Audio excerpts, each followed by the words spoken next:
The diamonds at Nora Quinn's throat were not hers, and neither was the fortune she was about to fake her way past the Gala doors with, and neither was the name she was about to give the man guarding them.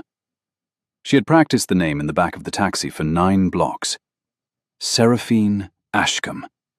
3 syllables of old money, the kind of name that arrived before the woman wearing it, the kind that made doormen straighten their gloves. She had built the whole woman from nothing, the way her mentor had once built a perfume from nothing. Top note, heart, base. The top note was the gown, oyster silk, rented for the price of a month's rent, cut so it looked careless instead of borrowed. The heart was the borrowed diamonds, paste, every stone of them, cold against her collarbone in a way real diamonds never were, because real diamonds took the warmth of the skin and gave it back, and these only took. And the base, the thing that was supposed to linger after she walked away, was the confidence. She did not have the confidence. She was counting on the silk and the paste to manufacture it for her before anyone looked too closely. The doors of the House of Roke were 11 feet of black lacquer and polished brass, cold to the eye even from the warm pool of the entrance lights, and they did not open for everyone. A man in a charcoal suit stood between them with a slim tablet in his hand, and on the tablet, Nora knew, was a list, not of names, she had learned that much in 3 days of research, but of numbers. The House of Roke did not invite people. It invited valuations. You did not get past these doors because someone liked you. You got past them because a private bank somewhere had quietly confirmed that you were the right kind of expensive. She was not the right kind of expensive. She was $411 of the wrong kind, and most of that was the taxi and the rental deposit. "Good evening," the man at the door said. He had the particular politeness of someone trained to be lethal with it. "Your name?" "Seraphine Ashcombe." She watched his thumb move down the tablet, and her whole plan, 3 days old and held together with hope, balanced on the tip of that thumb. There was no Seraphine Ashcombe on his list, because there was no Seraphine Ashcombe anywhere. But there was a real Ashcombe family, very old, very private, the kind that summered in places that did not have addresses, and Nora was betting her entire night on the fact that a man paid to guard a door would rather risk admitting a stranger than risk turning away a real one. His thumb stopped. His eyes flicked up. "I don't seem to have—" "No," Nora said, and she made herself laugh, light, a little bored, the laugh of a woman who had never once in her life worried about a door. "You wouldn't. We don't confirm. It's a family thing. Terribly old-fashioned, I know. My mother won't put her name on anything she can't deny later." She tilted her head as if she were doing him a small kindness by explaining. "You can call the office. They'll be furious, but you can." She let 2 seconds pass. "Or you can let me in before I get cold, and I'll tell everyone inside how gracious the door was." She was lying so completely that her ears rang with it. Somewhere under the oyster silk, her heart was going like a trapped bird. The man looked at her, and she understood that he was not deciding whether she was real. He was deciding which mistake would cost him his job. The mistake of admitting a fraud, or the mistake of humiliating a woman whose mother could end him with a phone call. She had built the whole gamble on that arithmetic. She had nothing else. "Of course, Miss Ashcombe." He stepped aside. "Welcome to the House of Roke." The doors opened, and the warmth and the light and the sound of 300 people came out to meet her like a tide. And Nora Quinn walked through the doors of a place that would have thrown her out the back if it had known her real name. And she did not let herself exhale until she was 6 steps inside. Because a woman like Seraphine Ashcombe would never be so relieved to be somewhere she belonged. What she had not planned for, what no amount of practice in the back of a taxi could have prepared her for, was that someone had watched the whole thing. He was standing near the second set of doors, the ones that led deeper in, with a glass of something amber he wasn't drinking, and he had been close enough to hear every word. Close enough to see the paste diamonds. Close enough, she would learn much later, to know exactly what they were, because he had spent a great deal of his life around the real ones, and had learned to hate the way they took the warmth and gave nothing back. He did not say anything. He only watched her come through the door, like a woman walking a tightrope she had built herself, and something in him that had been asleep for a long time turned over and woke up. The thing about a great deal of money, Julian Roque had decided years ago, was that it made everyone around you a liar, and then it made you grateful for the lies. He had learned this slowly, and then all at once. Slowly, through a childhood of being agreed with, every opinion he ventured met by adults who suddenly discovered they had thought the same thing. All at once, at 26, in a hallway he still walked through in his memory, when he had overheard the woman he intended to marry explaining to her sister, in a voice gone flat and practical, exactly what the Roque name was worth, and exactly how little of it had to do with him. He had not married her. He had not married anyone. He had instead built a quiet, expensive habit of disappearing inside his own life.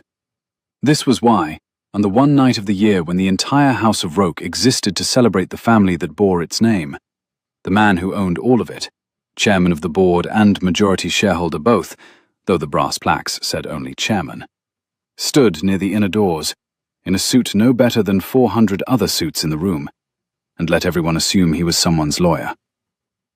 The public face of the house was Charles Davenport, the chief executive, a silver-haired man with a wonderful laugh and exactly no signing authority he hadn't been granted in writing. The keeper of its past was Vivian, Julian's cousin, the heritage director, who held the one portfolio Julian had never wanted and had handed her gladly years ago. The archive, the founding story, the right to decide what the house remembered about itself, which meant that the family's history was the one part of the company Julian did not personally control. Davenport stood under the chandeliers being photographed, the crystal throwing cold white light across his silver hair. Vivian stood near the sale room, immaculate, the warm, waxy scent of the house's signature drifting off her wrists, guarding the past she had been trusted with. Julian stood by the door being no one, the brass handle cool against the back of one hand, the low hum of 400 voices and clinking glass washing past him. It was the only way he knew to spend an evening in a room without being lied to, and he had stopped questioning whether it was a healthy way to live somewhere around his 31st birthday. So when the woman in oyster silk gave the door a name that did not exist, Julian Roque was perhaps the only person in the building who knew, with certainty, that he was watching a crime in progress. He knew because he knew the Ashcombs. He had stood at the funeral of the last true Ashcombe 18 months ago, in the rain, holding an umbrella over a dwindling family that had no Seraphine in it, and never had. There was no daughter. There was no mother with opinions about putting her name on things. The woman at his door had reached into the air and pulled out a fortune that did not exist, and she had done it with the steady hands of a surgeon and the terror of an amateur. And he had watched both at once, the steadiness and the terror, and he had thought, there it is. There, what is, he could not yet have said. But he did not call security. That was the first decision, and it was made before he was aware of making it. He told himself, in the half-second it took, that he was curious, that a woman who forged her way past his door with paste diamonds and pure nerve was, at minimum, a more interesting problem than the 40-second conversation he would otherwise have about the art market. He told himself it was curiosity, and he believed it for almost the whole night. Theo materialized at his shoulder, the way Theo did, a wall of a man in a suit cut to hide exactly how much wall he was. Theo had been beside Julian since they were 19, had started as the only person at university who didn't want anything, and had simply never left, and was now the closest thing Julian had to a brother, and the only employee permitted to find him funny. "The woman in the grey," Theo said, not looking at her. "Door flagged her. No record. You want me to walk her back out?" "No. She's not on any list." "I know." "You know?" Theo turned his head a fraction. "You usually like the lists." "I'm making an exception." "For the woman who just committed identity fraud at your front door?" "Allegedly," Julian said, and watched the woman in grey accept a glass of champagne from a passing tray with the absent grace of someone who had never once had to count what a glass of champagne cost. Except that she had counted it. He could see her counting it. There was a flicker, gone almost before it arrived, where her eyes registered the crystal and the wine and the waiter's white gloves and filed all of it under too much. And then the flicker vanished, and Seraphine Ashcombe sipped as if the wine bored her. Allegedly, Theo repeated, in the tone of a man writing it down to use against someone later. Give me an hour, Julian said. To do what? He didn't answer, because he didn't know, and because not knowing was a sensation so unfamiliar that he wanted to stay inside it a little longer before someone explained it away. He set down the amber glass he had been holding for 90 minutes and had not tasted. He crossed the floor. And the man who owned the House of Roke, who had not introduced himself honestly to a stranger in 8 years, walked up to a woman who had just stolen her way into his house and decided, with the recklessness of the genuinely starved, to lie to her right back. Nora felt him before she saw him. This was not romance. This was training. She had spent 6 years apprenticed to a woman who could walk into a room and tell you who had been in it an hour earlier from the ghost of their perfume, and some of that had soaked into Nora whether she wanted it or not.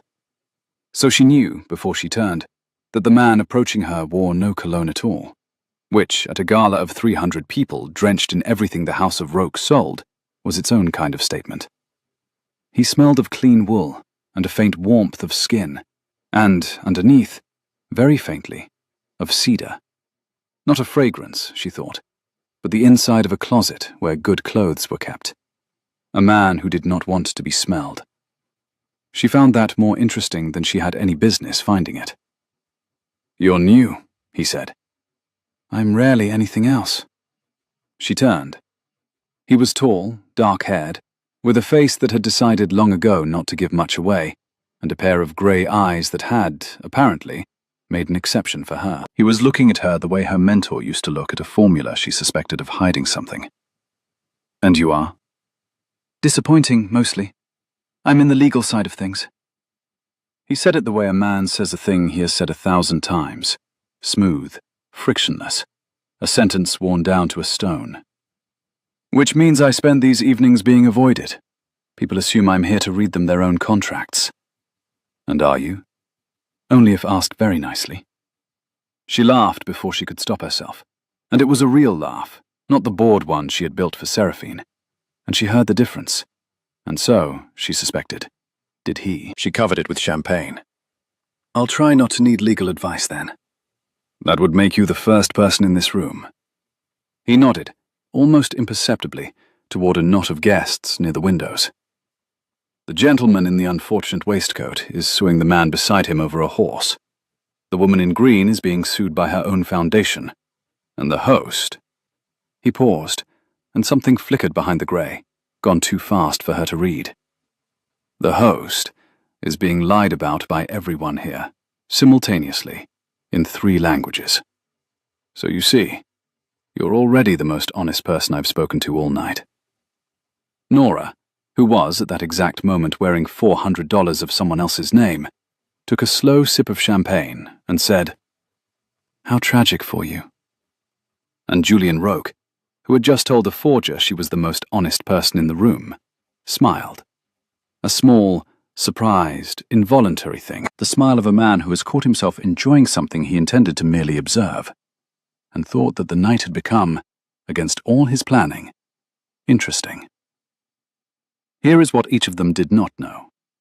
Nora did not know that the man calling himself a disappointing lawyer was the entire reason the gala existed, that his great-grandfather's signature was the brass on the doors she had conned her way through, that the archive she had come to rob, and she had come to rob it, in a sense, though she would have used a different word, sat 4 floors above their heads, behind a vault door he could open with his thumb. She did not know that he had recognized her diamonds as paste in the first 3 seconds, or that he had let her in anyway, or that the strange relief of his attention was a thing he was extending on purpose, the way you extend a hand to something wild and hope it doesn't bite.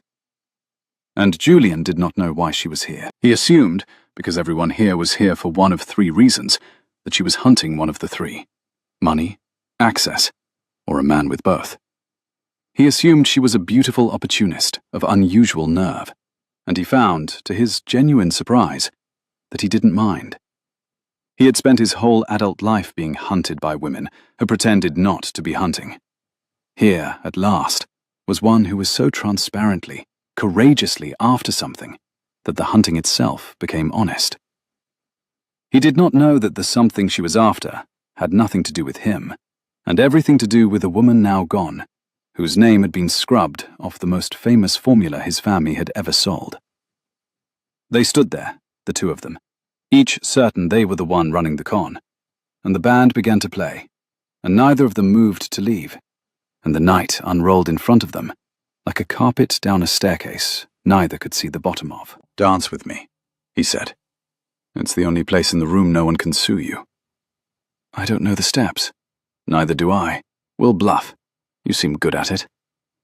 She looked at him sharply, and for one cold instant she was certain he knew everything, that the floor was about to open. But his face held nothing but the easy challenge of a man who wanted to dance, and she decided, recklessly, she would think later, the recklessness of the genuinely lonely, that she could afford one dance before she went to do the thing she had come to do. She set down her glass. She put her hand in his. His was warm and dry, and it closed around hers without grabbing, and she felt, through the manufactured confidence and the borrowed silk and the paste at her throat, a small, dangerous thing she had not budgeted for. The woman's name had been Irene. The word for what Irene Lavoie had been to Nora did not exist in English. The French had maître, and even that was too small. Irene had pulled Nora out of a foster placement at 16 and into the back room of a perfume atelier that smelled of orange flower and old paper and turpentine. And she had said, on the first day, "You have a nose and no money, which means you will either be great or bitter. And I've decided you will be great, because I'm too old to train someone bitter." For 6 years, Nora had ground resins and labeled bottles, and learned to tell jasmine picked at dawn from jasmine picked at noon, and Irene had taught her everything. And the only thing Irene had never spoken about, the one door in the old woman she kept shut, was the House of Roque. Nora had found out why 11 days ago, going through the boxes after the funeral. She had found the formula card, heavy cream stock gone soft with age, Irene's handwriting in the violet ink she always used, and across the top, the name of the most famous perfume the House of Roque had ever made. The scent that had built the brass doors, that sat in a black bottle in every airport in the world, that the house described in its own literature as created in-house by the founding perfumers. The founding perfumers. Nora had stood in the cold storeroom, holding the card that proved a poor girl from nowhere had composed it alone, in a rented room, for a fee that wouldn't have covered the Gala's flowers, and had signed away her name in 1991 because she needed the money, and the house had a contract, and a poor woman did not argue with brass doors. And now the house was going to sell the archive. Nora had read it in the trade pages, the original formula cards, the founders' notebooks, the entire material history of the maison, placed with the private collector as a tax instrument, sealed away forever. Irene's card was in that archive. The proof was in that archive. And once it sold, the truth would disappear into a climate-controlled vault in a country with good privacy laws, and Irene Lavoie would stay what the house had made her. Nobody. Nora had not come to the gala for money. She had come to get one photograph of one card. She had come to steal back a name. And she had 11 days of grief and $400 and a rented gown. And she had told herself, in the taxi, that she would get in, find the archive, document the card, and be gone before anyone learned that Seraphine Ashcombe did not exist. She had not budgeted for a disappointing lawyer with warm hands and no cologne, who looked at her as if she were a formula hiding something. "You're somewhere else," he said, on the dance floor, turning her slowly under the chandeliers. "I'm right here." "You're a terrible liar." Her stomach dropped. "I beg your pardon." "On the dance floor," he clarified, and there was the small smile again. "Everywhere else you're frighteningly good, but you dance like someone doing arithmetic." He turned her again. What are you counting? The exits, she thought. The floors above us. The minutes until you stop being interesting and start being a problem. The chandeliers, she said. I'm trying to decide if they're real crystal or very good glass. And? Glass, she said, with certainty, because she had spent her whole life around things pretending to be more expensive than they were, and she knew the look from the inside. The real ones throw coloured light at the edges. These throw white. Someone wanted the look of the thing without the cost of it. She heard herself too late. He was watching her now with a different quality of attention. The way you look up when a stranger turns out to speak your language. That's the most interesting thing anyone has said in this building in a year, he said quietly. Possibly longer. It's just glass. It's not just glass. It's that you can tell. He held her a half-beat too long as the music turned. Most people in this room can't tell the difference between the real thing and the good copy. They've never had to learn. You learned. Somewhere you had to learn. He let her go gently as the song ended, and his eyes did not let her go at all. Who taught you, Seraphine? The false name landed in her ears like a slap she'd given herself. My mother, she said. She had opinions. It was the first lie of the night that cost her something, because it should have been Irene, and she could not say Irene, and the having to swallow the only name that mattered, here, in this house, with this man's warm hand still ghosting at her waist. That was the moment, though she would not recognize it until much later, that the night stopped being a job. The sale was to be confirmed at 11. Julian had not intended to be in the room when it happened. He never attended the parts of the evening where his family's possessions were turned into spectacle. He found the whole performance of selling the past faintly obscene, and he had argued against the archive sale in 3 separate board meetings before being told, by the cousin who held the heritage portfolio and not by him, that the decision was already hers to make. There would be no auction. The house did not auction its own history to a room of strangers. The archive had been quietly placed with a single private buyer weeks ago, and tonight was only the formal preview and the signing of the treaty that closed it. But the woman in grey drifted toward the room where the announcement would be made as 11 approached, drawn by something, and Julian followed her, telling Theo with a look to stay back. And so it was that he stood at the rear of the room beside a forger, while a stranger's lawyers prepared to take his own history away. He watched her, not the dais. He watched the way her bored, expensive mask slipped when the heritage director rose to speak, the way her eyes, which had been performing indifference all night, sharpened to points when Vivian announced the lot. The complete material archive of the House of Roque, founders' notebooks, formula cards, the working history of the Maison, 1946 to present, placed as a single lot with a private collector, the treaty to be signed tonight. A screen showed images of the archive, leather notebooks, cream cards in violet and black ink, the careful handwriting of people long gone. The woman in grey went very still. Not the performed stillness she had worn all night. A real stillness. The stillness of a person looking at the one thing in the world they want and cannot have.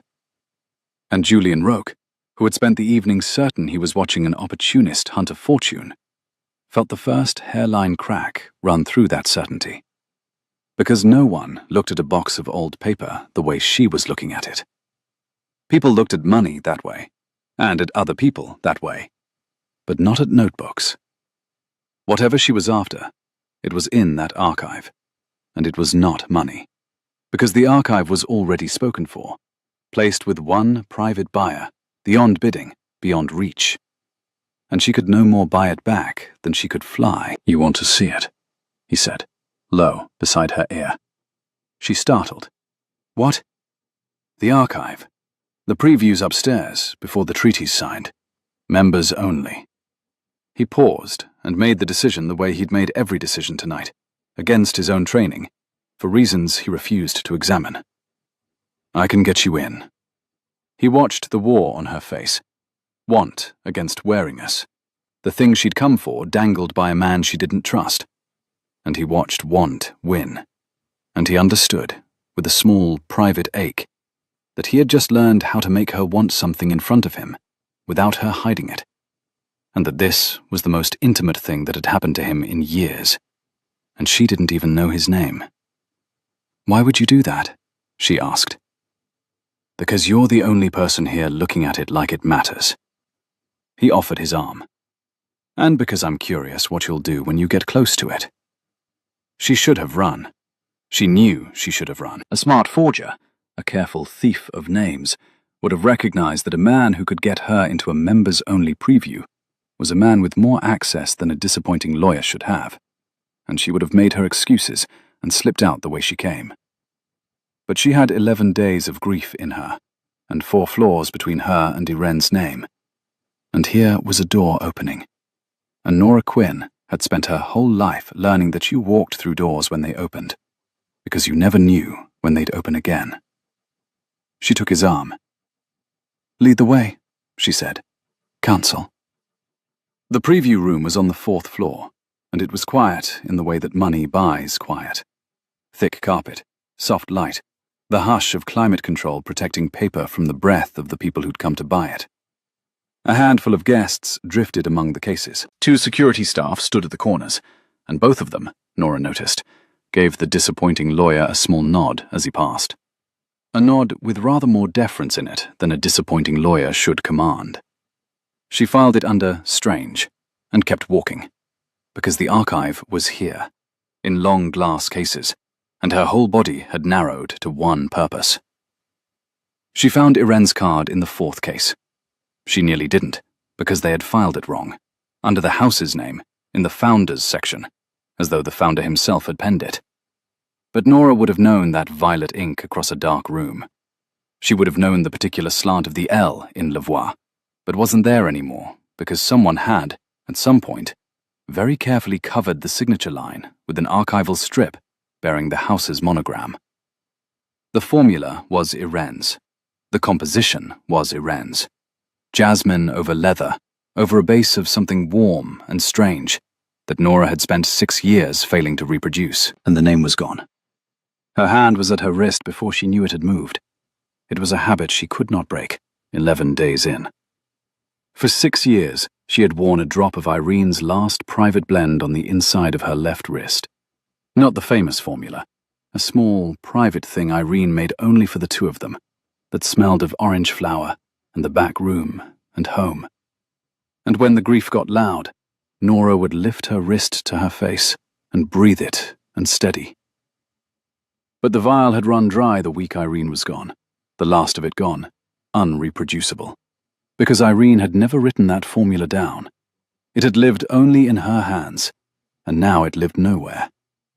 So Nora lifted her bare wrist to her face out of 6 years of habit, and breathed, and got nothing.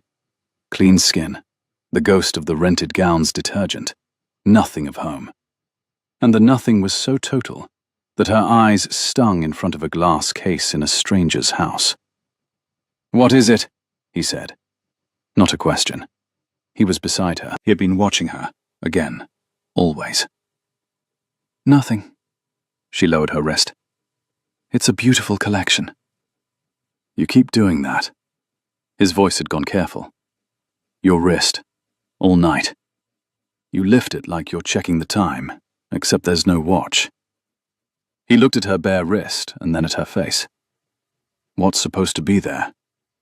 And Nora, who had lied flawlessly to a doorman and a security guard, and a room full of the richest people in the country, found that she could not produce a single lie for a quiet question about her own wrist. Because the true answer was the realest thing about her, and the manufactured woman had no script for the truth. So she said nothing, which was its own kind of answer, and she watched the disappointing lawyer file that nothing away, with the rest of what he'd collected from her all night. And she felt, standing in front of the stolen evidence of her mentor's erasure, terrifyingly seen. "I should go," she said. "You just got here. I've seen what I came to see." "Have you?" He glanced at the case, at the card under her hand, at the house's monogram lying over the place where a name should be. Something moved behind his eyes, slow, the first turn of a key. Then tell me what it is. Because you walked past $40 million of paintings downstairs without slowing down, and you've been standing in front of this one card for 4 minutes, and you're not breathing right.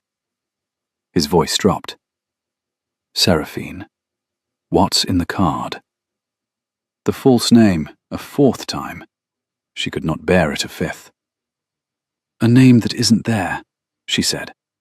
It came out before she could stop it, low and unsteady, the first true sentence she had spoken since the taxi.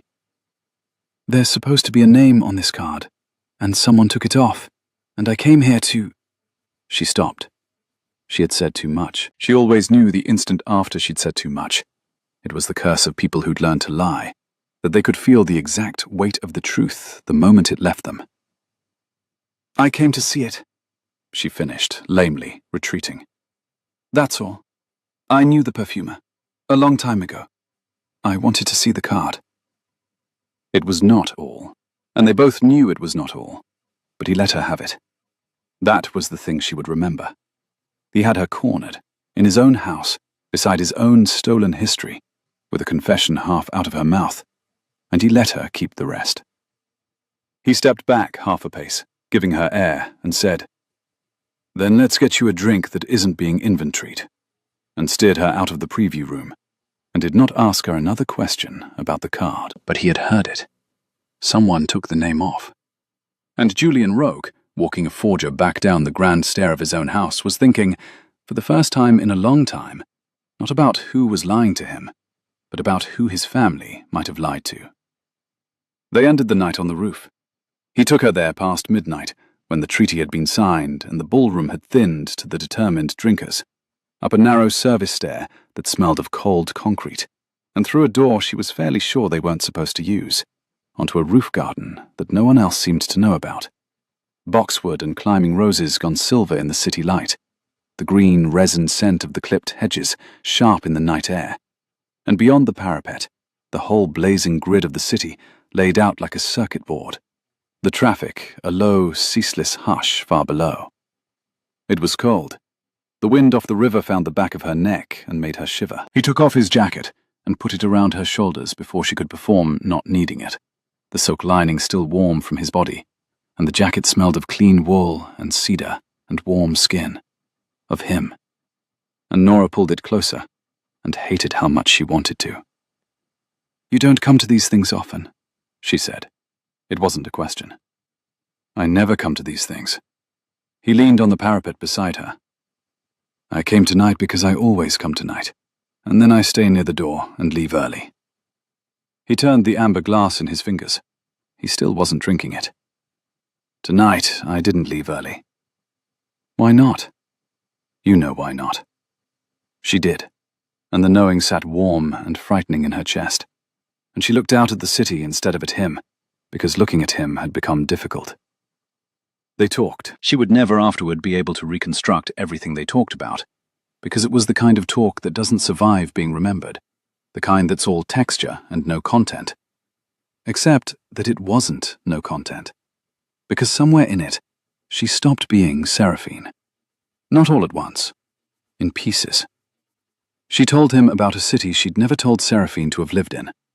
She told him she could identify 200 materials blind, and he believed her instantly. No performance of being impressed, just belief. And she realized she had not been simply believed about anything in 11 days. He told her about the hallway when he was 26, the woman's flat, practical voice, and she understood that he had handed her something real in exchange, evening the scales. And she understood, too, that he didn't do that, that whoever he actually was, this was not a thing he did. Tell me one true thing, he said, near the end, when the cold had driven them close together against the parapet, and the city had begun to dim. You've told me 100 careful things tonight. Tell me one true one, and I'll let you go home with your secrets. That's a strange bargain. I'm a strange lawyer. She thought about it. The true things crowded up. My name is Nora. I lied to your door. I came to rob your archive of a name.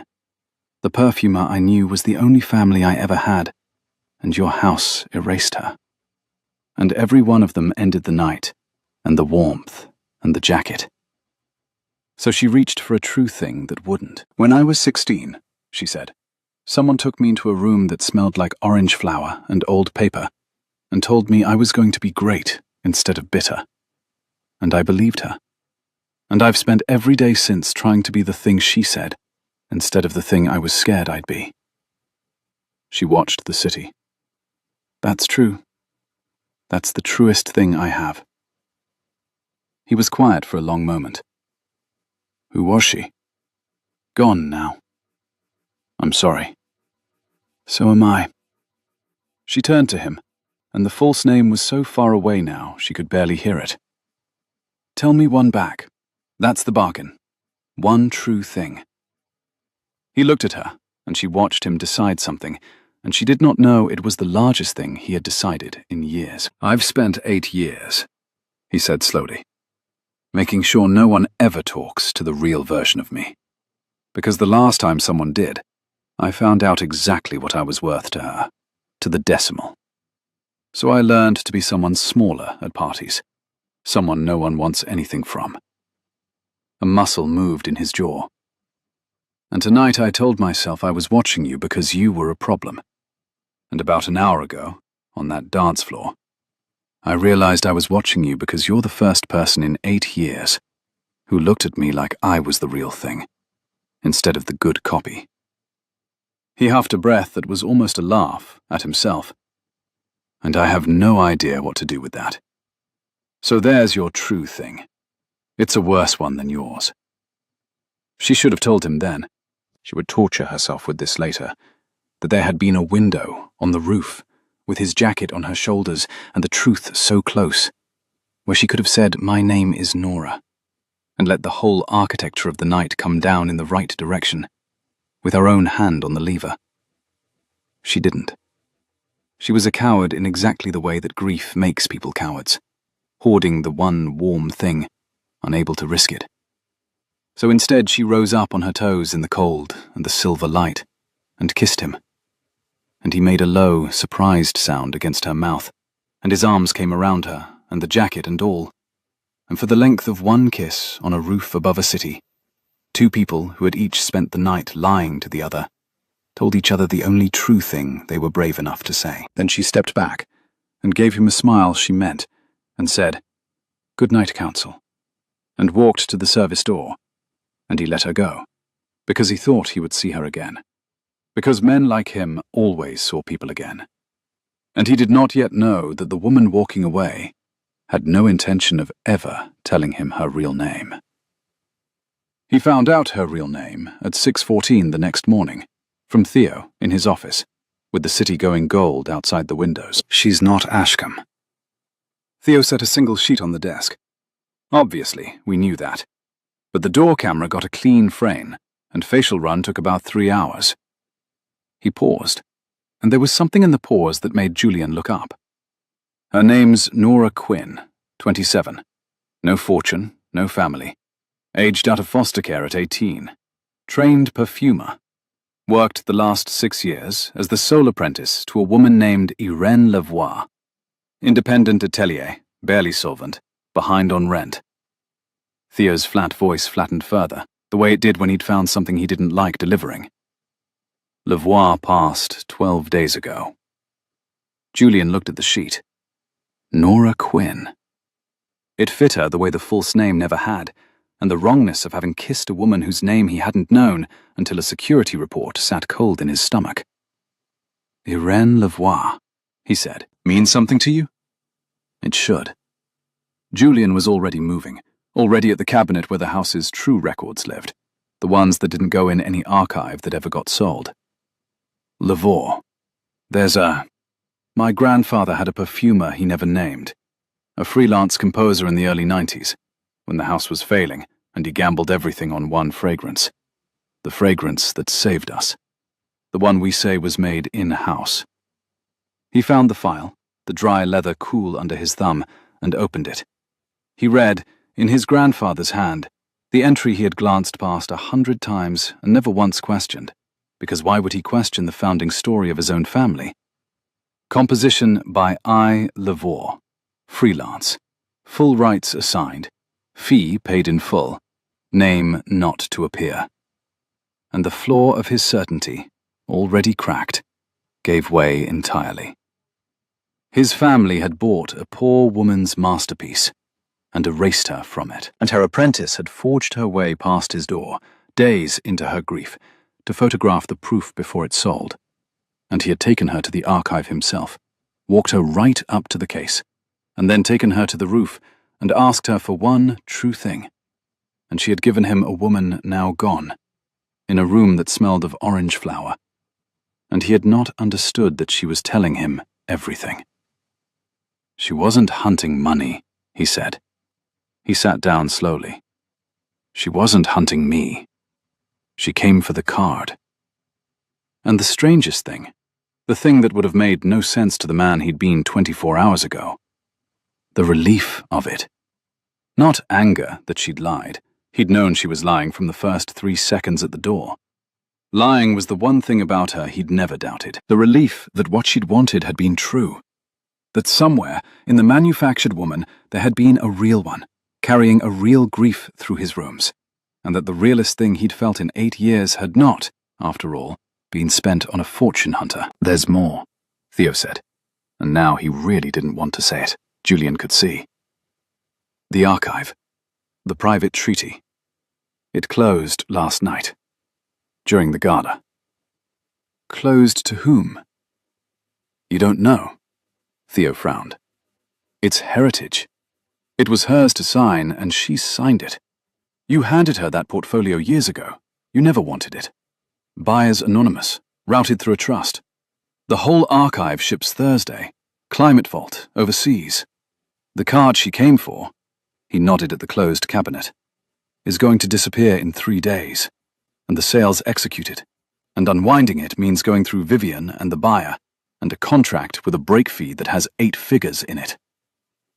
Julian sat very still in the gold morning light, and he thought about a woman lowering a bare wrist from her face in front of a glass case, breathing in nothing. And he made the second largest decision of his life, as quietly as he'd made the first. Find her, he said, and get me Vivian. But Nora, by then, was already gone. Not from the city, but from his reach. Because she had no phone he had a number for, and no name he'd known to ask for, and she had spent the small hours of the morning deciding, with the brutal clarity of someone protecting the last soft thing they own, that the disappointing lawyer with the warm hands had been the most dangerous mistake of a night made entirely of mistakes, and that she would never, ever see him again. She had the photograph. That was supposed to be enough. She had taken it in the 4 minutes she'd stood at the case.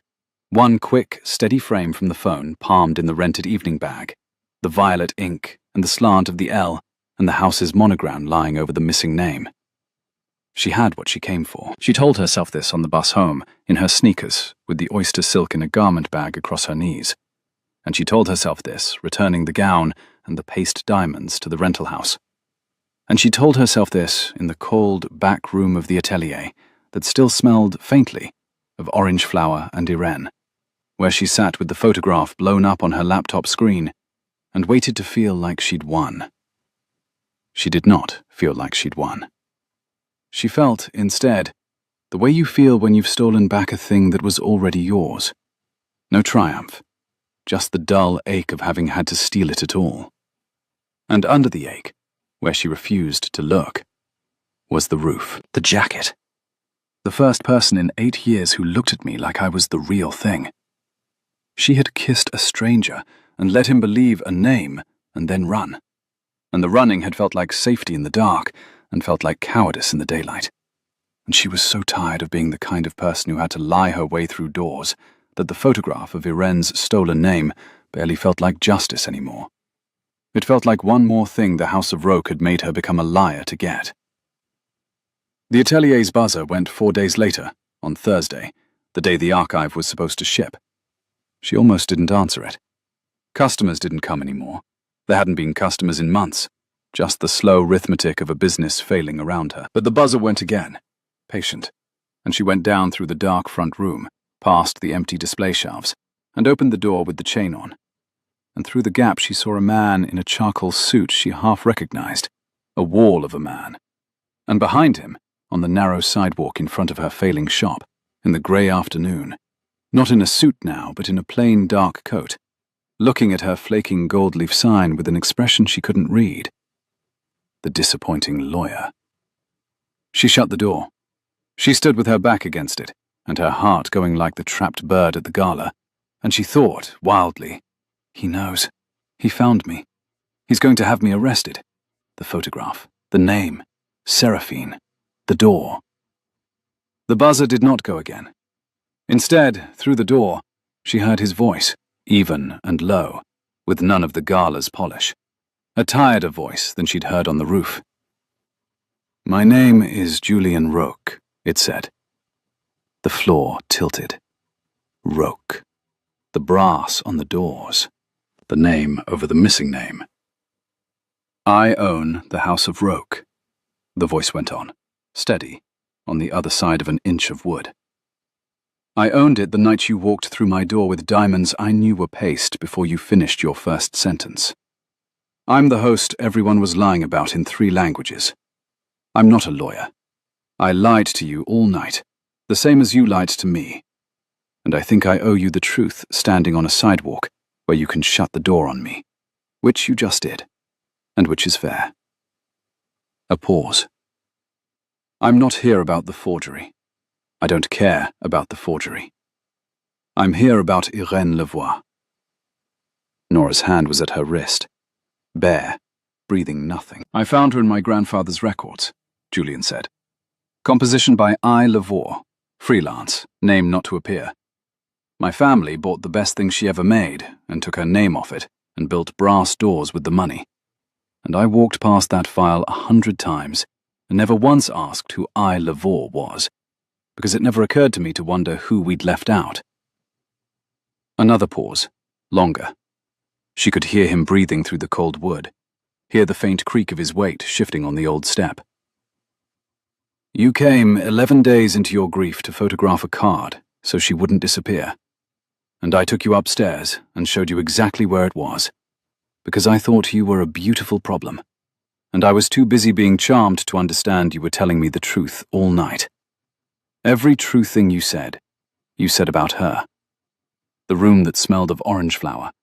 The woman who said you'd be great instead of bitter." His voice caught, very slightly, the only crack in it. "I'm slow, Nora.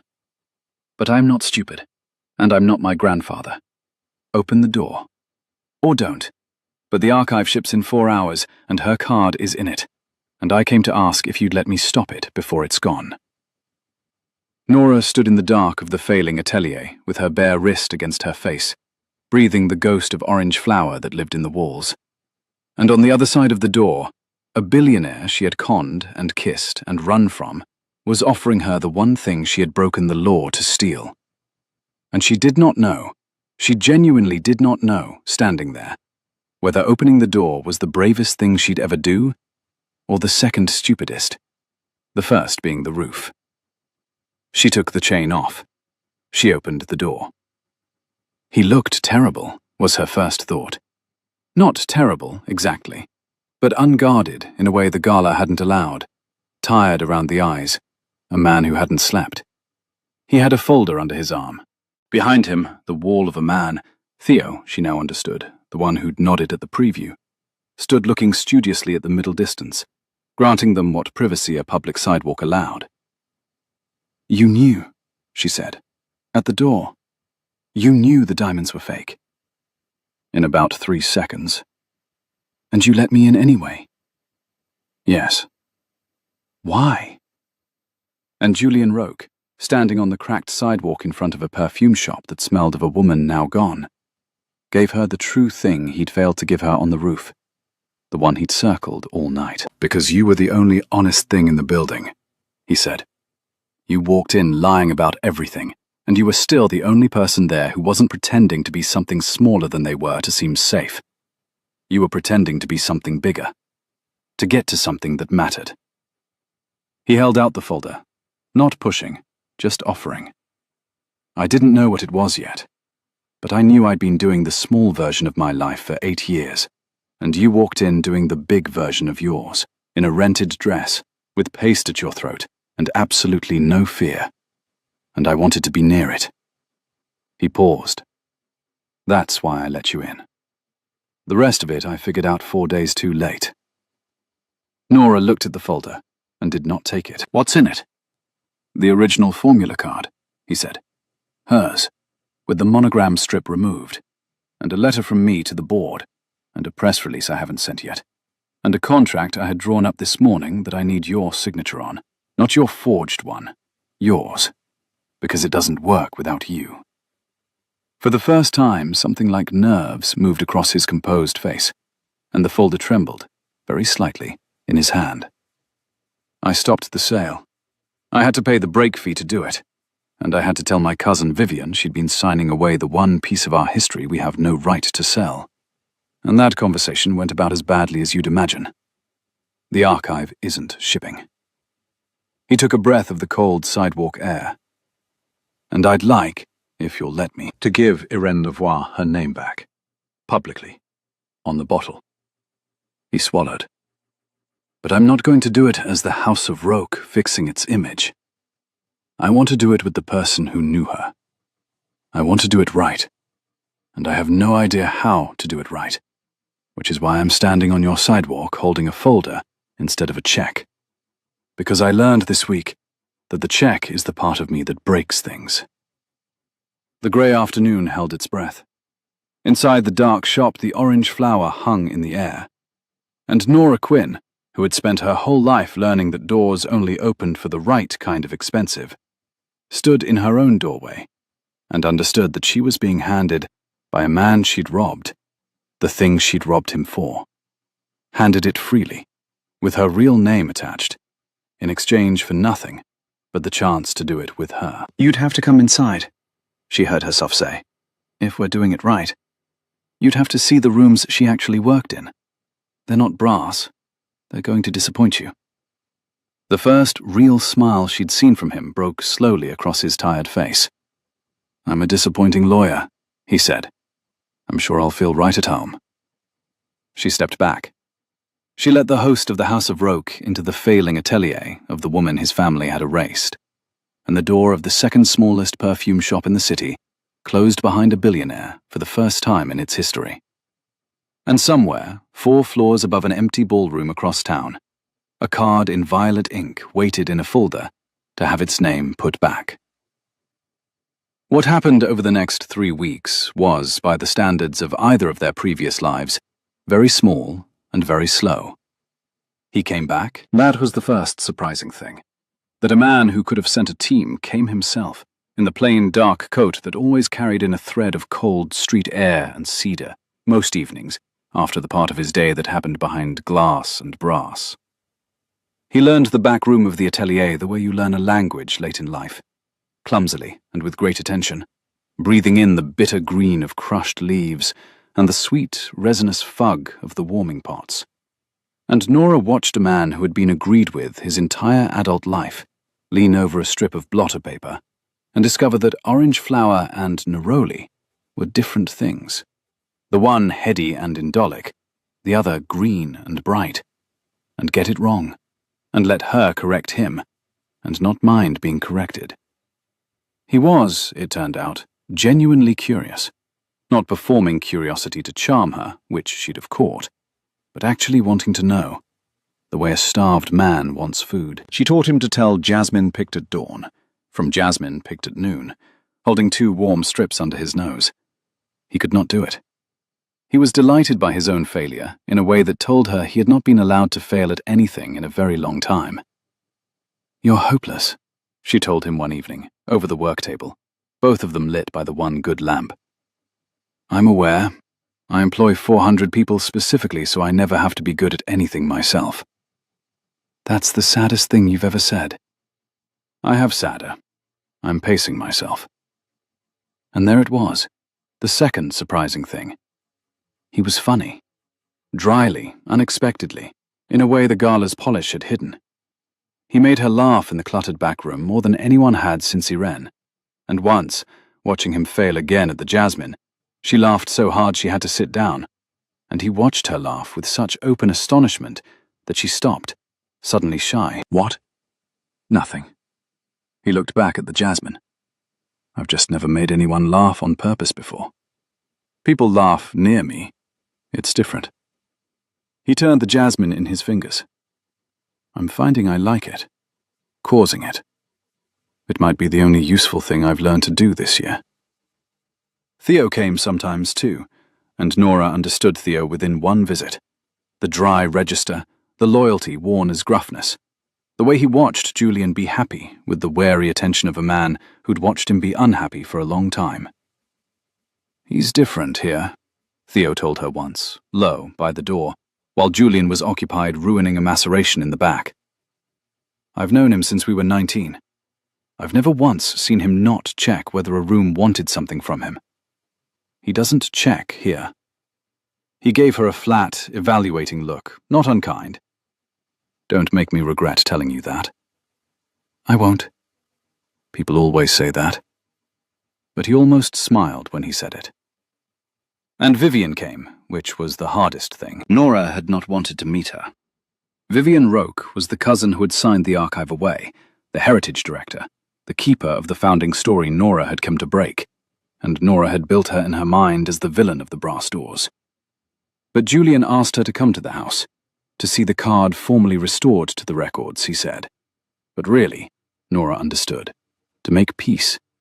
Because the thing he was doing could not be done over Vivian's objection forever, and he would not do it as a man overruling his family, any more than he would do it as a company fixing its image.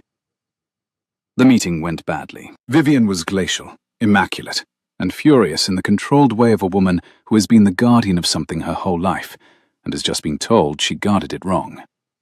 You understand, she said to Nora, across the same preview room where the card had sat in its case, that what you're calling erasure, my grandfather called a contract. She was paid. She signed. Every word of it was legal. She was 23 and broke, and your house had brass doors and a lawyer, Nora said. Legal isn't the same as right. You know that. You're standing in a room that proves you know the difference between the real thing and the good copy, or you wouldn't have spent your life protecting it. Vivian's jaw tightened. She did not capitulate. She gathered her immaculate fury around her and said, This house is the only thing I have ever been trusted with, in a voice that cracked one hairline. And then she left the room, and Nora thought she had failed. But she had seen the crack, and 3 days later, she saw the rest of it, by accident, the humanizing flash she would not understand the weight of until later. She came early to the house to photograph the restored records, and found Vivian alone in the archive, not signing anything, not managing anything, just standing in front of a glass case with her hand flat against it. The case that held her own grandfather's notebooks. And her immaculate shoulders were not immaculate. She was a woman who had given her entire life to a family's story, and had just learned the story had a lie at its center, and she had no apprentice, and no orange flower room, and no Irene to have told her she'd be great instead of bitter. She had only the case, and the lie, and the lifetime. Nora backed out before she was seen. She told no one, but she stopped thinking of Vivian as the villain of the brass doors, because villains do not stand alone in archives, with their hands against the glass. The glimpse of happiness came on a Sunday, and Nora would hold it afterward, against everything. He brought breakfast. This was so unlikely. A billionaire arriving at a failing atelier on a Sunday morning with a warm paper bag that smelled of butter and burnt sugar, and 2 coffees gone milky and lukewarm in their cardboard cups, having apparently stood in an actual line at an actual bakery like an actual person. That she laughed when she opened the door, the cold morning air sharp in her nose. And he looked absurdly proud of himself. I waited 11 minutes, he announced. There was a queue. A man tried to skip it, and I said something. You said something. I said, there's a queue. It was very effective. He went to the back. He set the bag down on the work table among the resins and the bottles, in the morning light through the dusty front windows, and it was such a small, domestic thing, and so completely outside the entire architecture of his real life that Nora felt her chest do something dangerous. They ate pastries over the work table. He got powdered sugar on the formula notes, and she scolded him, and he apologized to the notes directly, gravely, and she laughed again, and at some point, she didn't notice the moment, which was the point. They were simply two people who did this, who had Sundays, who knew where the other one kept the napkins. "When the bottle's done," he said, Around the last of a croissant. "The new one, her name on it. Properly." He said it lightly, future tense, no flinch. "I want you to make it, not me, not the house perfumers, you. You're the only one alive who knows what the back room smelled like. I think it should smell like that.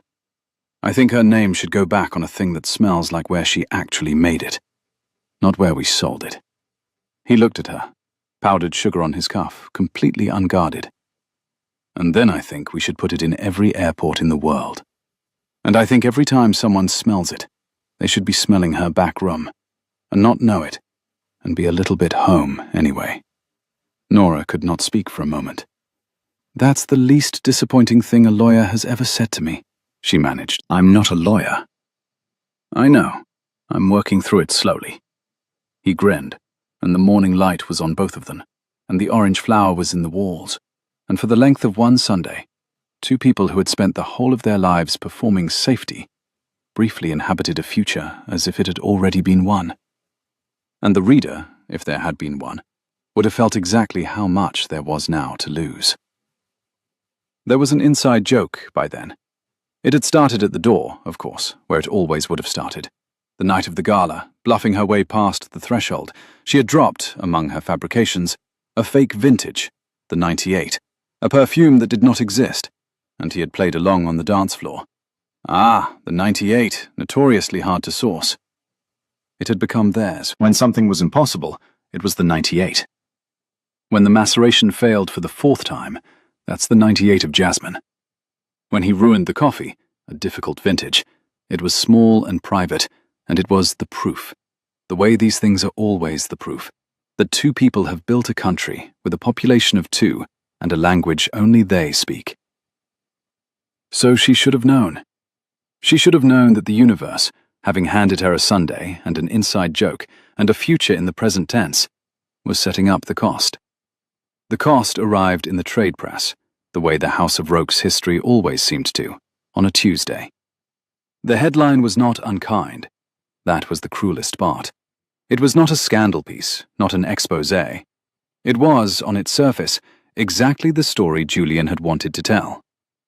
House of Roke to restore forgotten perfumer's name to iconic fragrance. But it had been written from a press packet Nora hadn't seen, approved through channels she hadn't known existed, and it told the story the way the house told all its stories, beautifully, controllably, and with itself at the center.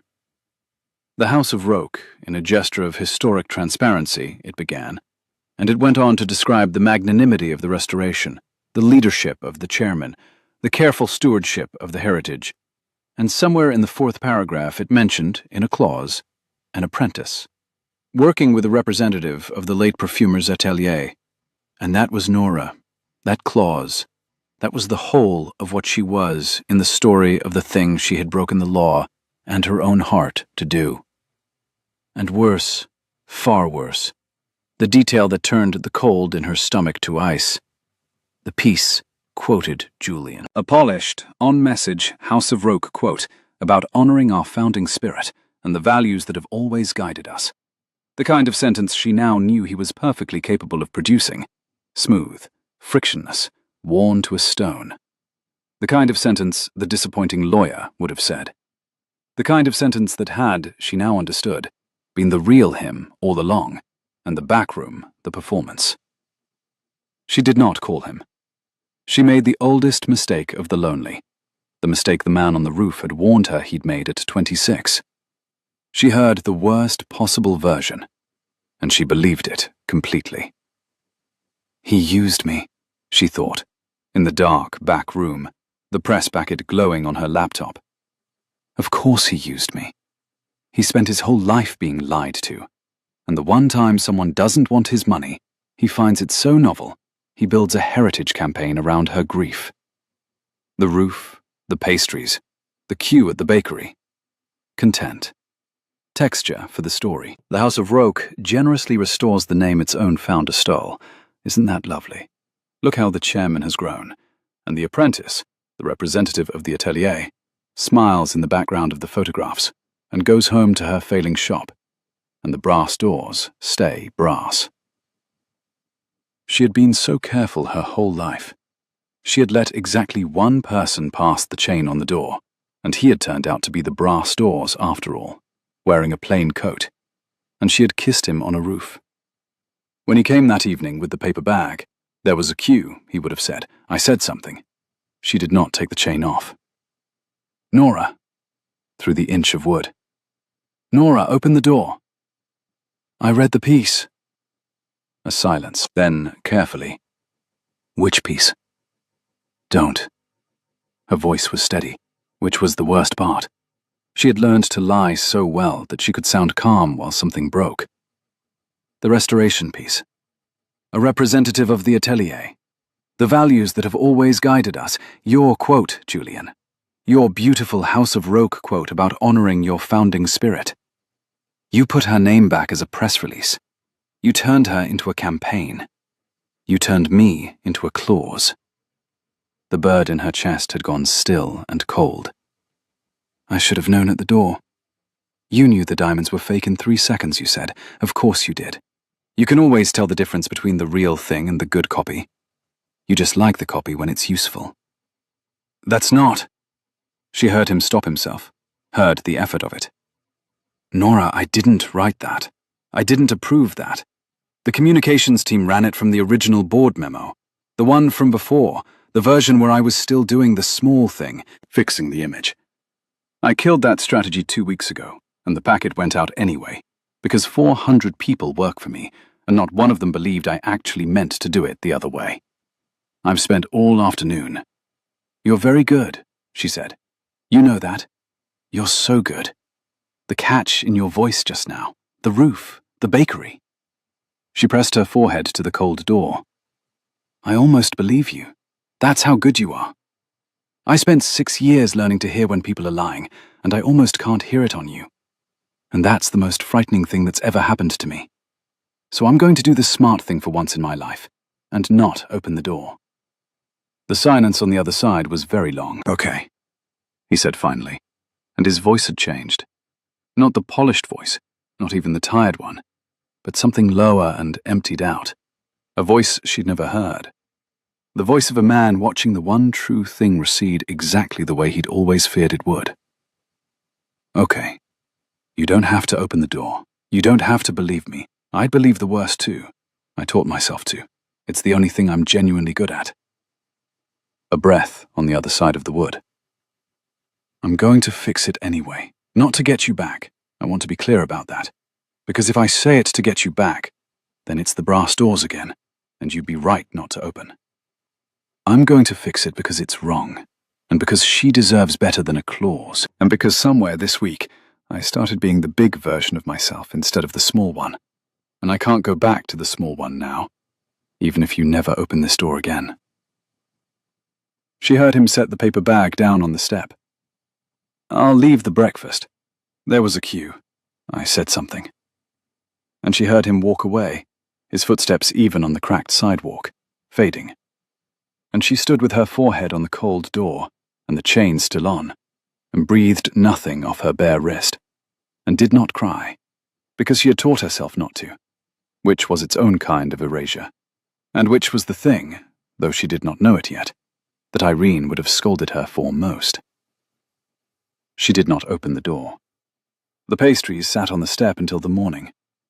The dark night lasted 4 days, and it was, for both of them, exactly as bad as the roof had been good. Nora worked. She did not eat much. She told herself she had what she'd come for, the photograph, and now, apparently, a press release. Irene's name would go on the bottle whether or not Nora ever spoke to Julian Roque again. So the mission was complete. The lost were served, and the warmth in the back room had been a luxury she'd never been able to afford in the first place. She told herself this in the voice she used for lying, and for the first time in her life, the voice didn't work on her, because she had spent 3 weeks with a man who had refused to be lied to, and some of that, it turned out, had soaked into her, whether she wanted it or not. She kept reaching for her wrist. There was nothing there. There had been nothing there for a month. She had been breathing nothing and calling it home. On the 4th day, she understood the thing she had been refusing to understand, which was that she had run from the roof, and she had not opened the door, and both times she had told herself it was self-protection, and both times it had actually been the oldest fear she had. The foster care fear, the aged out at 18 fear, the fear that said, leave before you're left, shut the door before it shuts on you, never let anyone see the real one, because the real one is the one that gets erased. She had spent her whole life accusing the House of Roke of erasing Irene, and she had been quietly, expertly erasing herself the entire time, lying her way through doors, breathing nothing, refusing to write her own formula down anywhere a person could read it. Irene had never written down the private blend. It had lived only in her hands. And then it had lived nowhere. Nora had been about to do the same thing with her whole self. Meanwhile, across the city, Julian Roke did the thing he'd said he would do. And it cost him. Theo told Nora about it afterward, because Julian never would have. He had gone in front of the board, not Davenport, not the communications team, the actual board. And he had killed the press packet, on the record, and he had stood up in the room where his family agreed with each other and said that the House of Roke had stolen a woman's life's work and built brass doors with it, and that he would not let them launder the apology into a campaign, and that the restoration would be done Nora Quinn's way or not at all, even if it meant the chairman himself stood up at the relaunch and said the words, "We stole this," in front of the press, which is a sentence no luxury house has said in the history of luxury houses. The board had been horrified. It had cost him goodwill, control, the easy story, a measurable amount of money, and, Theo said flatly, about half his standing with people who matter, which he knew it would, and which he did not appear to give one single damn about, which I have never seen before in 20 years. And then he had done the thing that finally moved Vivian, because Vivian had been in that board meeting, the keeper of the founding story, watching her cousin set fire to it, and she had had every procedural weapon to stop him, and she had not used one of them. She had sat in the doomed confrontation she'd been heading towards since the preview room, on her own home ground, the board, with all her power, and she had landed no blow, because 3 days before, Nora had backed quietly out of an archive without being seen, and had told no one that the keeper of the brass doors stood alone with her hand against the glass. And Vivian, who did not know she'd been seen, had spent those 3 days alone with the lie at the center of the story she'd given her life to, and had arrived at the meeting already changed. She came to the atelier herself. That was the apology with cost, and it cost her more than the board meeting had cost Julian, because Julian had only had to give up standing and money and an easy story, and Vivian had to give up being right. She stood in the cluttered back room, immaculate, glacial, profoundly uncomfortable among the resins and the orange flower walls, her perfume sharp and expensive and wrong in a room that smelled of warm beeswax and old paper. And she put a flat archival box on the work table, and she said, "This is the original, not a copy. The card, the monogram strip removed, and my grandfather's correspondence with her, letters I had, that I did not put in the archive because I did not want them in the archive." Her jaw worked. He admired her, in the letters. He calls her the best nose he ever met, and he takes her name off the bottle in the same month. And I have known that for 11 years, and I told myself it was a contract. She did not look at Nora. She looked at the box, at her own gloved fingertips resting on its lid. "I have spent my life being trusted with this house. I would like, before I am too old to do it differently, to have been trusted with it correctly." She pushed the box 1 inch across the scarred wood toward Nora, the tangible artifact, on a surface Nora could reach. "Read the letters.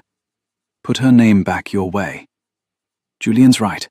I was wrong. I am unaccustomed to the sentence, so I will only say it the once.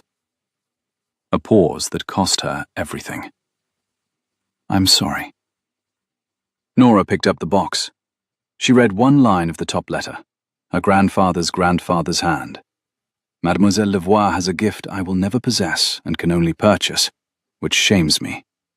And she understood that Vivienne had given her not just the proof, but the confession, the worst of the family's own truth, freely, with her name on it, and that this was the opposite of a clause. Thank you, Nora said. Don't thank me. I sold it down a private treaty 4 weeks ago. He paid 8 figures to stop me. We are not even. Vivienne moved to the door, glacial again, the vulnerability folded away. But at the threshold she stopped, and without turning she said, He is at the river house. He has been there for 4 days. He told the board he was taking time, which he has never once done in his life. And I believe him to be, I am not good at this word either, sad. A beat. He did the right thing, and he lost the thing he did it for. I find I do not enjoy watching that, which surprises me. I thought I would. And she left, and the brass doors of her certainty closed behind her changed, an ally at last. Exactly 3 beats, and 4 weeks, after she'd first hunted Nora across a ballroom. Nora stood in the back room with the box of confessions in her hands, and the orange flower in the walls, and her bare wrist at her side. And she did the bravest thing she had done in her entire life, which was not forging a fortune past a door, but the opposite of it. She decided to arrive somewhere as exactly who she was, with nothing borrowed, and risk the door closing on the real one. She did not rent a gown. She went to the river house in her own coat and her own sneakers, with the archival box under her arm and a small dark bottle in her pocket. She had spent the night before the work table doing the only thing she knew how to do, which was to compose, working from 6 years of muscle memory and the ghost in the walls. And she had finally, on the 11th try, the 98 of Jasmine, the impossible one, reconstructed Irene's private blend, the orange flower and the back room and home, the formula that had lived only in Irene's hands, and now lived in Nora's, written down at last, in violet ink, on a card with a name on it. She had made enough for one small vial. She had not made it for the bottle, or the airports, or the house. She had made it for the inside of one left wrist. She did not con her way past the river house gate. There was an intercom. She pressed it, and when his voice came, wary, emptied out, the dark night voice, she did not give a false name. It's Nora, she said. Nora Quinn, 27, no fortune, trained perfumer. I lied to your door because I was a coward, and I ran from your roof because I was a coward, and I didn't open my door because I was a coward, and I've been a coward my whole life and called it surviving, and I'm standing at your gate as exactly who I am, with nothing borrowed, and I'd like to come in. You can shut the door on me, that's fair, but I'm not going to fake anything to get past this one. The gate opened. He was on the steps when she came up the drive, in a sweater, unshaven, looking like a man 4 days into the worst of himself, and he stopped when he saw her. Really saw her. The sneakers, the own coat, no paste, no oyster silk, the box under her arm. And something broke open across his tired face that she would spend the rest of her life trying to deserve. You read it, she said, before he could speak, holding up the box. The press piece. You were right. I'd have believed the worst too. You taught yourself to, and I taught myself to, and we're both so good at it that we nearly used it on the one person who wasn't lying. Theo told me what you did. The board. We stole this. Vivienne came to the shop. She gave me the letters. Her voice was shaking now, and she could taste salt at the back of her throat, and she let both, because she was done being steady while things broke. You did the right thing, and you lost the thing you did it for, and you did it anyway. And I shut a door on you for 4 days because a man who refused to lie to me terrified me more than every brass door in the world. So I came here to tell you the truest thing I have, the way I should have on the roof, with my real name on it. She took a breath of cold river air. "My name is Nora Quinn, and I love you. And I am so sorry I needed to forge my way past a door to learn that the only thing worth getting through it for was you." He came down the steps. He did not say a polished thing. He did not say any of the worn stone sentences. He put his hands on her face, the warm, dry hands, and he said, "I waited 11 minutes in a queue for you. I'd wait 11 years. Come inside." And his voice cracked all the way through this time. No hairline, the whole thing. And she understood that she was hearing the real one, finally, completely. The version no party had ever been allowed to meet. She took the small dark bottle out of her pocket. She uncapped it, the faint click loud in the quiet of the drive, and the scent rose at once into the cool evening air. Orange flower, warm beeswax, old paper. That strange, warm base she had chased for 6 years. She touched the cold glass wand to the inside of her own left wrist. Home. The back room. The formula that had lived nowhere and now lived in her hands. And then she touched it, very lightly, to the inside of his wrist too, the pulse there warm under her fingertips, so that they would both carry it. And she lifted her wrist to her face and breathed. And for the first time in a month, there was something there. "What is it?" he said. Not a question. He'd learned. "It's the 98, she said, and watched him laugh. The real laugh. The one she'd taught him to make on purpose. Through the tears. On the steps of the river house. Both of them smelling of orange flower. And a back room neither of them would ever sell. The bottle launched in the spring. It did not launch the way the House of Roke launched things. There was no gala, which Vivian had insisted on, surprising everyone. "We have done enough behind brass doors," she'd said. And she'd said it dryly, having grown, in the slow weeks, a sense of humor that startled her more than anyone. Instead, there was a small event, in the daylight, with the doors open, and on the bottle, beneath the house's name, in violet to match the ink she'd always used, was the name. Composed by Irène Lavoie, 1991. Restored with her atelier, 2026. And the House of Roke, for the first time in 80 years, told the true story about itself in public. The whole true story, including the theft, in the chairman's own voice, because Julian had decided that a name put back without the truth of how it left was just a prettier erasure. The fragrance smelled of orange flower and old paper, and something warm and strange underneath that the house's perfumers could not reproduce and did not try to, because Nora made it herself, in the back room, the way Irène had, and the house had finally learned the difference between buying the real thing and being trusted with it. It went into the airports, eventually, all of them, and Julian's quiet wish came true in the small, dishonest way wishes do. People smelled it in terminals between flights, and did not know they were smelling a vanished woman's back room, and were, for no reason they could name, a little bit home. The atelier did not close. It became, instead, a thing the trade press did not quite have a word for. Too small to be a house, too real to be a hobby. The place where the House of Roke's heritage fragrances were now actually composed, by hand, by a woman who had aged out of foster care and learned to tell jasmine picked at dawn from jasmine picked at noon. Theo came on Sundays and pretended he was there to check the security, and was actually there for the pastries. Vivian came on Tuesdays and argued with Nora about everything, and lost about half the time, which, for Vivian, was a form of love.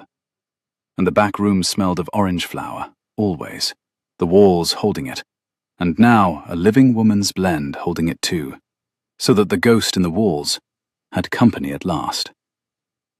They married in the autumn, a year almost to the day from the gala, and they did it the way they did everything now, small and true, and with the doors open. Nora wore a dress that was hers, that she had paid for, that fit a woman with no fortune and nothing to prove. She wore no diamonds at all. On the inside of her left wrist, and on the inside of his, was a drop of the blend that smelled of home. And when the officiant asked if there was anyone present who knew a reason these two should not be joined, Theo said, in his flat, dry voice, loud enough for the whole small room. She lied to his door once. And the room laughed, and Julian said, She did. It was the best thing that ever happened to me. The door was wrong, not her. And that was, in the end, the whole of it. Because here is the thing about doors, which Nora Quinn had spent her whole life learning the hard way, and finally, at 28, learned the soft way instead. A door that only opens for the right kind of expensive is a door not worth getting through. She had faked her fortune to get past the Gala doors, and the real billionaire had played along all night, and they had both spent that whole bright night certain they were the one running the con. And the truth, which took them a gala and a roof and a press release and a dark night and a box of old letters to understand, was that the only con worth running is the one where you finally stop and put your real name in the air and let someone see the version of you that brass doors were built to keep out, and watch them open the door anyway. Not because you faked a fortune, because you stopped faking anything at all. She kept the rented diamonds in the end.